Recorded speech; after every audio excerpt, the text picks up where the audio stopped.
Hey, what's up, everybody? Welcome back to the Championship Leadership Podcast. And today I'm excited. We have Colin Wayne with us. He is a father, husband, veteran of the U.S. Army, fitness model, CEO of Redline Steel. He's got a podcast as well. He just started up in 2020, Call In with Colin.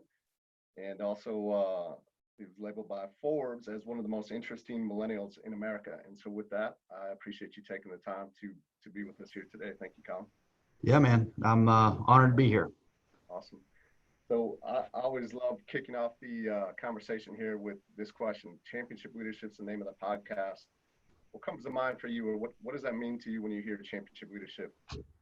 I think of my time in the military. There's a lot of leaders that I've been under, whether that's from platoon level, company level, battalion level, and looking at leadership styles that attribute kind of the most success. Like, who would you want to lead into battle with? And so that's kind of what I think of from a champion. One of the main people that I think of when I hear that name is Nick Saban, with the head coach of Alabama. Yeah. And that same similar mentality that no matter if you're down or no matter if you're up by 100 points, we missed a field goal, we missed a block tackle. It doesn't matter. These core principles that are instilled that should happen, we're missing the mark. It doesn't matter what you did yesterday. It matters what's happening right now.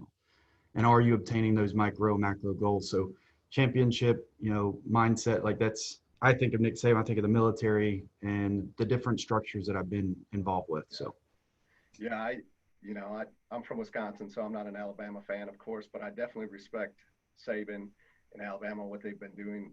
I talk about him often because of this podcast, as well as Bill Belichick. Just those guys that have figured out inside of football how to win at the highest level. When you got all of these other guys these other coaches that are elite as well at that level, and they continue to stay ahead of them and they continue to win. There's definitely just exactly what you're talking about. I believe is probably the separator that creates that. I saw, I was looking as I was doing some homework, getting prepared for this. You were talking a lot about how you run your company and the style of leadership that you have. And a few things that I noted was just like kind of that bottom up mentality of just really empowering everyone inside of your organization to be able to be some leaders and attributing that to some of the success that you have as well, and how you kind of brought that again from the military experience that you had. Talk a little bit more about that, and maybe just to create a company that you have, 8-figure company, and where does that come from? A lot of us, I'm an entrepreneur myself, and trying to figure out how to become a great leader and to inspire and empower others to get in line with the vision that you have. Like, is that something that you're consistently working on? Have you had people in your life that have helped you through that? Is it something that you just really truly did take from military experience? Maybe just dive on that a little bit. yeah. So, for me, I've always been intrigued by the guys that lead from the front, and that they're not willing to ask you to do something they wouldn't do themselves. And so, my time in the military, doing random police calls where we're literally like going around picking up trash and everything. Those platoon sergeants, those squad leaders, they don't have to be there with you. I mean, they can make the privates and the specialists and corporals do that, are lower enlisted, do that. But those guys that, were staff sergeants, sergeant first classes that were out there right next to you doing the little micro things, paid so much more tribute and respect to them on the lower tier level. So I think that that's a massive offset, and I try to distinguish the same thing in the culture that we're building here at Redline, is that no matter what position you're in, we're not above it. And it doesn't mean that we have to do these little things all the time, but like, I'm not above taking the trash out. Like, I'll do it from time to time. I've got companies, I've got employees, we got almost 60 employees now. And it's not like these micro tasks, I have to do them, but instilling these attributes from the top all the way to the bottom and showing them by example of, this is, I'm not above it, you're not above it. We can all, accomplish one team, one fight mentality. Yeah. Yeah. Thank you for that. There is so much to that. I can just look back to, different experiences that I've had, and you experience a leader that just leads exactly what you're talking about. And then you have the others that don't, and just to see the level of the success, I think, between the two is oftentimes very, very clear. So Mhm. what's maybe you could tell us a little bit about, and the listeners a little bit more about you and how you've gotten to where you are today, with some of the things that we talked about in the beginning and inside of the intro. Yeah, where did you come from, and the path to get you where you are today? Yes, that's a very diverse question. Yeah, I've yeah, got a lot of layers. I've got a same. lot of layers, man. I I want to. just turned 30 a few months ago. Joined the military at 17. Did volunteered for 3 tours, one to Egypt, one to Iraq, one to Afghanistan. On my third tour, I got injured in Afghanistan by a 107 millimeter rocket. It impacted about 3.5 feet from me. And from the grace of God, I'm still alive. Ended up transitioning out of the military and into fitness modeling about less than a year after transitioning out of the military. I actually landed my first magazine cover with Ironman Australia.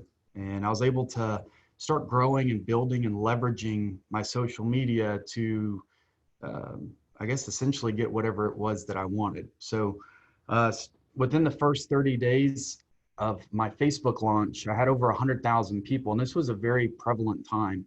There were no algorithms, there were no ads. And it was a really, really good time back in 2013, 2012 timeframe.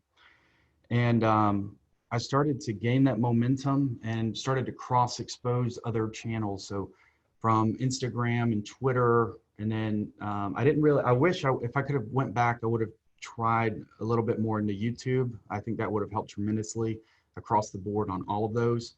But, and then started to grow not only my pages. What a lot of people don't know is the leverage behind social media and the levers that it can pull. So I started to grow other fitness pages. So what forward facing, people see that I have like 3.2 million followers across social media, but what they don't see is that I also own 9 other fitness pages that have an excess of 5.6 million. So collectively, well over 8 million total followers. Now there's some cross exposure between those, but I can leverage the non-branded Colin Wayne pages to continue to grow and scale my personal pages and the reach and the distribution outside of that. I can also leverage that to get contracts with large companies such as like Under Armour and Nike. I can pitch the biggest magazine publications in the world without a PR firm and an agency. And I use that same method of approach and landed over 50 plus magazine covers without an agency or PR firm, just direct approaching and showing true value to those organizations. Yeah, that's amazing. And so, yeah, where did Redline Steel come into play in that path? So I was trying to find inner peace and couldn't find it, man. I had everything outward. I had millions of people that followed me. I'd go to airports. People would notice, take pictures, autographs. I would go to expos, couldn't walk 2 feet without being stopped. I had a beautiful wife, big car, or really, really nice cars, big houses, but I was miserable. I wasn't happy. So until I took a step back and said, okay, this isn't, I think I'm driven off of challenges. And I'm one of those guys that when I'm pushed into the corner, that's when I operate the best.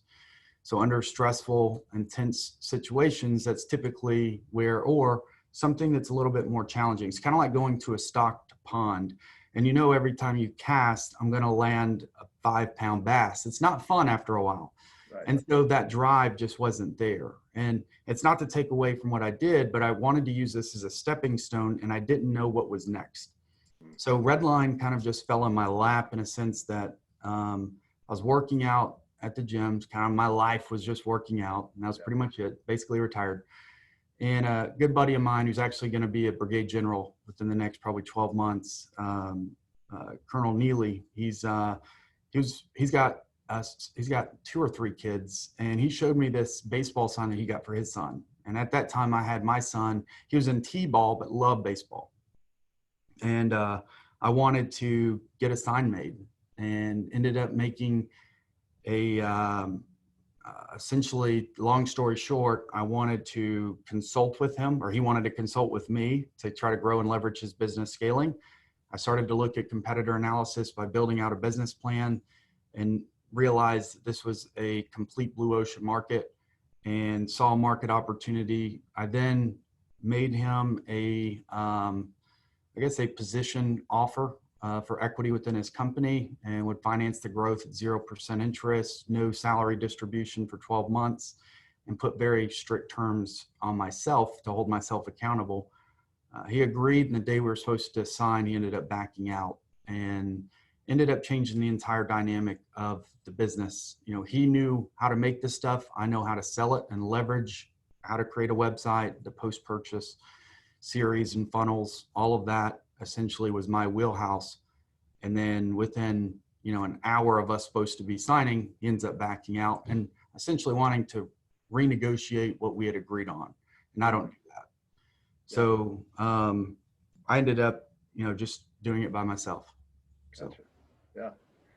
Man, when I had read that, and when you were talking about it right up until the point you said that he backed out, like, I was just thinking how incredible that was on your side to be like, hey, I want to come in, but like, I'm going to make this a huge win for you. And like, with all of the things that you tied to it, be like, hey, the performance needs to be there on my end so that we can both win a big way. And then to see that he actually pulls out from that, because I think too many people nowadays, it's all about them and how they can really maybe get over on someone. And that's what really stood out to me when I saw that story about you and how you approach this other tournament. So, yeah, I think more people should. More people. I think that you can get so much more off of providing value and believing in yourself and what you can provide the same, and to try to lower that tension and noise to whoever you're approaching. So, let's say you want to have a similar structure. You've got to believe in yourself enough to know that the value that I can contribute on a consistent basis is worth vesting into. Why should they have you as a partner? Make it where it's frictionless for them, and it's a no risk, and there's only upside. And so I kind of reverse everything, put myself in their shoes, and then show the value with propositions in place that hold me accountable. And then I also say, look, in 12 months, if I can't scale it to, I don't know, I'm just going to $250,000. If I can't scale it to $250,000 in 12 months, I don't even want to be a part of it. Like, you can have it here, take it back. Yeah. It's provided no value for me other than, I got time allocation into it. If I would, to finance the growth, I would have owned the assets and then amortized it under a separate corporation. But I think it's just having that internal belief that no matter what I get involved with, I want it to be 100%. And I'm willing to do things against the grain in order to obtain what I'm trying to get. So. Yeah, that's definitely a testament to you and who you are as a championship leader, which I'd like to, kind of segue into who have been some people that you would consider championship leaders in your life, maybe one or two, and really less about who they are, but really what is it about them that made them that great leader, coach, or mentor that's helped guide you, and maybe even you've taken some things from them to help mold you as a leader as well. That's a good question, man. I haven't really thought of it. I've never hired a coach, never hired a mentor. I was raised in a split home. Mom and dad raised me separately. I would say just from being a good example, I would say my brother, who's always he was in the military, served from 2005 all the way up until 2016, I believe. So a good while, over 15 years. And he's got several kids. He's a really good father, just a really good, genuine guy, would help a stranger. Some lady's got a flat tire. He's that guy that pulls over and that would help somebody out in need. And so I think that type of that type of human being is somebody that I would love to be more like. But sometimes I get my horse blinders on and I don't think about anything other than I don't want distractions. I don't want friction. I don't want tension. I don't want anything. I want to just grind, and I want to concentrate on what's important for me. That sometimes I overlook what's also important by negating family, negating friends, putting things that are essential on the back burner. Like my wife yesterday reminded me that our anniversary's in like 2 weeks, and I'm like, oh geez, Yeah. And so I forgot all about it. Like it's the last thing I'm thinking of. And but it's stuff that most people would deem as very important. And to me, it's not that it's not important. It is, Yeah. but my blinders are I'm so tunnel focused that every day is a Monday mentality. Yeah. Well, I think it's probably your wife knowing who you are and loving you for who you are, probably knowing that, recognizing that, right? And she's like, That's why she reminded me. you need a reminder. Yeah, So exactly. that's great, man. Yeah. Let's talk just a little bit about. I can already tell that you have definitely have vision and an idea of where you want to go and where you had it in life. And this is where I often talk about Saban and Belichick, like two of the greatest at what they do. They have to have vision, and it's not just that they have incredible vision, but the courage to make the decisions that most others aren't willing to make to execute on that. So maybe talk to us a little bit about your vision for where you're headed. Whether it's you personally inside of your life or inside of your company. Yeah. So I guess the big vision is Redline within the next 5 to 7 years will be $1 billion company. We want to be the largest in the world when it comes to home decor. We want to basically challenge any other and disrupt the home decor industry space and compete against Amazon. Um, the intent is it's kind of twofold. One would be an acquisition of over $1 billion. That's kind of what the long-term strategy is. I think if you get into business, you should have an exit in mind from day one with some type of timestamp. And so I think that that's very important. But also, um, once I exit, the intent is to not retire. I love what I do, and as an entrepreneur, finding that inner peace. My inner peace is doing what I'm doing and creating. So, at some point, I'll end up stepping down as the CEO of Redline, and I'll go more towards the marketing side, the visionary. Similar to what like Steve Jobs did, where I literally just want to devote focus, attention, and less boardrooms, less meetings, less all this other stuff that creates stress and tension on me so that I can focus on the big picture. So I think it's knowing what I'm good at and willing to sacrifice on titles and everything else, because that doesn't matter. What matters is that Redline is as successful as possible. And so if I can put myself on the back burner, all I want to do is chase passion, because that's your inner peace. Is if you're passionate about what you're doing, you're going to thrive 10 times more. It's kind of like the 80-20 rule with performance. Most people will go through their entire workday and only attribute 20% of true getting stuff done and 80% just void filled time. I want it to be the opposite, where majority of my time spent is towards allocations of things that are actually moving the needle and progressing it 10 times further, because time is more pertinent than anything. It's more important than money. It's more important than really any byproduct. Something you can't buy. So Redline, $1 billion exit within the next 5 to 7 years. We've been documenting the entire thing. We've got thousands of hours. So my intent is that we get a Netflix original docuseries, so a 3 or 4 step episode that basically shows the entire transformation, prophesying that this is going to be a $1 billion company within X amount of time, talking about milestones before we even hit that. We've hit it. And I want to be the first $1 billion brand that's documented it sitting from literally day one and show that entire process. I think that would be incredible. After that, I could see potentially running for Senate, maybe Congress, and disrupting that space. And then more than anything, I want to open a venture capital, a VC that's actually working in line within the same vertical. So start acquiring companies that are probably under 10 million or so on EBITDA. And then as long as they align with that same vertical and this helps everything else, that's something that I think would be a lot of fun. So similar to, I guess, what Mark Cuban's doing, but more in line with a single vertical instead of multiple verticals. Got it, man. Yeah, that's incredible vision. Very clear too. So I love that. What's here's really kind of one last question here as we start to close this out. What's a time in your life, like a critical moment, kind of that fork in the road where you could very easily went left, and that's generally the path that I think a lot of people end up taking. but for whatever reason, like the path that you really wanted to go down was that road less traveled. It is a decision that you made that has you where you are today, but had you went left instead of right, you could be somewhere, completely different inside of your life. I think the listeners, there's a lot of people probably in that moment right now, and they struggle on having the courage to go the path that they really feel they're getting pulled to, that they want to. Mhm. There's a lot of power in hearing other people tell their stories. When it comes to that, is a moment that sticks out in your mind.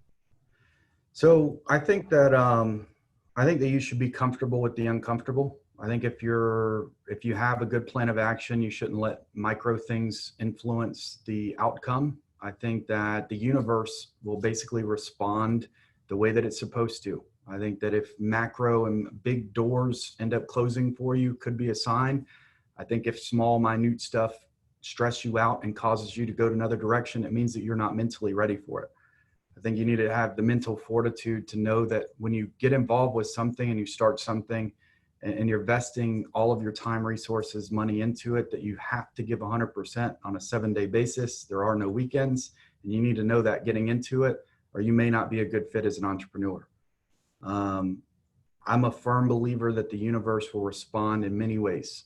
And if you can voice it, if you can tell your peers, if you can post it across social, and you can believe it 100% without any question of doubt that this will come to fruition with a timestamp, that the doors will align and more doors will open for you than you could ever believe.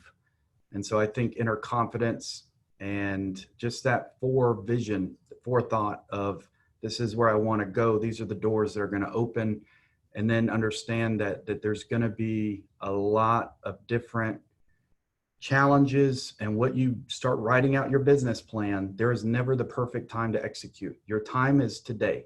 It's time. You don't have to wait until you get that master's degree in marketing to be an expert in marketing. I can promise you I can do laps around PhDs in marketing, and I'm a high school dropout at 16. So don't put limits and constraints within your mind of what you can accomplish and what you can't. That is pretty much my feedback, man, is that the doors that are supposed to open will, and those that don't, you don't question it. You follow the course, and it'll the universe will respond in the way that it's supposed to. Yeah, that's great. Has that been a place you've been able to operate from for a long time, or when did you get to that place? I think I've always had it instinctively, without having to go through, different courses or going to higher education. I struggle with a lot of things, mentally very, very strong. I can tone out anything that's negative. Some of my challenges are, I've never been good at grammar. I write a lot of copy. I mistype stuff. And it's embarrassing at times, but I own it. Hey, it is what it is, man. Like, I'm human, just like you. I think if you can embrace those human issues and not everything doesn't have to be perfect in a sense, then it humanizes your brand and humanizes you as an individual. And so I think it's just an understanding of yourself, and then also like, hey, this is where I want to go. It doesn't matter what Nancy across the road from you thinks, or even what your mom thinks. Like, none of that is relevant. What matters is, do you believe in what you're creating, and do you do you have a good vision for where you're trying to go and accomplish, and nobody's going to get in your way. Yeah, absolutely, so true. What would be one thing you could leave with the listeners here as we do wrap this up? Something that if they took and put into play for their life today, they would move forward. I would say follow your heart. I think I think that won't lead you wrong. I think have integrity behind anything that you do, and it will translate. I think, as long as you believe in your product or service, provide more value than what you're asking for, and you'll have a much higher returned lifetime value. And that's it, man. Just follow your passion. That's where inner peace follows. Yeah. Thank you so much for that. Where are a few places that we can follow you and check out everything that you got going on? So you can connect with me across social media at Colin Wayne 1 on Instagram, Twitter. Colin Wayne on Facebook. They're all verified accounts. There's a lot of fake ones, so but all of them are verified. Redline Steel on Instagram, Twitter, and Facebook, all verified. And then redlinesteel.com is some of our products that we make. Everything is made in the United States. We have a 110,000 square foot warehouse. We've shipped over 4 million products in the last 36 months. So you can check out, some of our stuff that we have there. And then, yeah, my website is colinwayne.com, and that's where you can connect with me. Awesome. I appreciate you coming on and taking time out of your busy day, busy schedule to be with us here today. Thank you so much, Colin. Absolutely, man. Thanks for having me. You bet.